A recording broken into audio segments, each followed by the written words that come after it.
Marisa la nou video. Astăzi vreau să vă împărtășesc o experiență deosebită în mediul online. Doamna profesor Gianina Oprea ne-a oferit multe oportunități în această perioadă. Prin intermediul dumneaei am cunoscut scriitori, oameni de cultură, plini de valori, gata să le împărtășească cu noi. Cea mai interesantă întâlnire a fost cea cu Cătălin Stoica. Pe baza discuțiilor m-am descoperit pe mine, m-a făcut să mă apreciez și să cred că pot deveni o versiune mai bună a mea.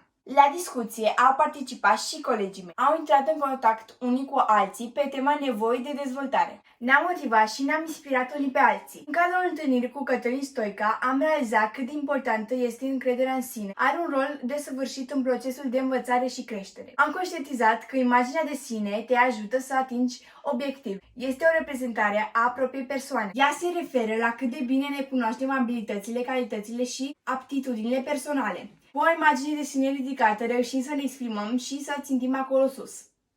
Cătălin Stoica m-a ajutat să mă redescoper și să cred mai mult în mine, în calitățile mele de lider, valorile mele care îmi vor ghida pașii să țintesc, acolo sus, așa cum spune și o melodie îndrăgită de mine.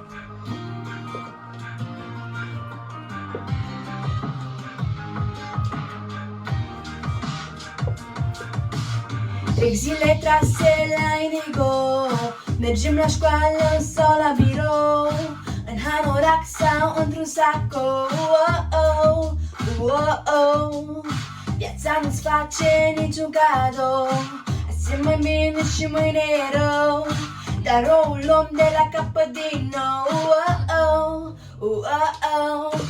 Sus, sus, sus, fără frică de zbor, țintim acolo unde stelele nu mor, mai sus, dincolo de orice nor, țintim la vise și le împlinim ușor. Sus, sus, sus, fără frică de zbor, țintim acolo unde stelele nu mor, mai sus, dincolo de orice nor, țintim la vise și le împlinim ușor. Ok, deci dacă v-a plăcut videoclipul, uitați ca de obicei să dați un like, share și subscribe și să spuneți ce vreți să mai vedeți pe acest canal. Vă pup! Pa!